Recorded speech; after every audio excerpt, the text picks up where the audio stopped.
Assalamualaikum. Nama aku Rabiatul Humaira Busabela binti Abdullah. Dan aku Ari Menua Bintulu Sarawak. Dan dah masuk Islam dari tahun 2011. Yang membuatkan saya tertarik dengan Islam ni mula-mula melalui pembacaan lah, di mana saya sendiri yang mencari daripada tentang Islam ni daripada buku-buku yang Islam ni. Dari situlah mulanya saya macam nak tahu lebih mendalam tentang Islam. Cabaran terbesar rasanya dia datang daripada diri saya sendiri lah kot. Sebab apa? Sebab once kita dah masuk Islam ni, macam kehidupan kita ni lain lah. Terutama dari segi ibadat lah. Kalau dulu ibadat dia lain. Kalau dah masuk Islam ni, mana kita wajib untuk solat 5 kali sehari. Lepas tu kita kena pakai pakaian menutup aurat sebagainya lah.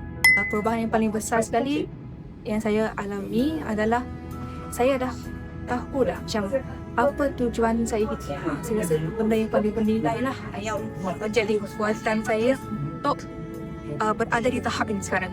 Mana hijrah ni maksudnya dari perpindahan pun kita boleh artikan sebagai perubahan lah. Perubahan ke arah kebaikan, perubahan ke arah kita mendekatkan ke jalan Allah dengan lebih ni lagi lah, terutama bagi seorang mu'alaf lah.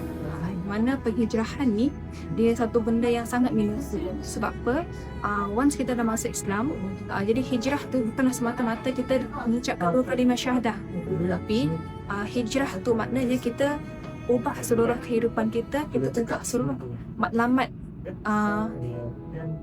hidup ni semata-mata kerana Allah. Nikmat Islam yang paling saya syukuri sekali adalah saya dikurniakan keinginan untuk belajar tentang Islam dan mendalami Islam lah, yang mana macam Allah sangat mudahkan jalan saya dari awal saya masuk madrasah hinggalah sekarang.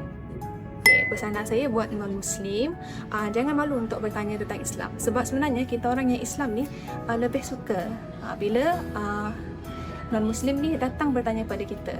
Dan pesan saya yang lain, supaya kita ni belajar tentang Islam ni daripada sumber yang betul, bukan semata-mata melalui tanggapan orang lain, tetapi juga melalui orang yang betul lah, dan melalui pembacaan ke ataupun perbincangan yang ni lah, yang baik.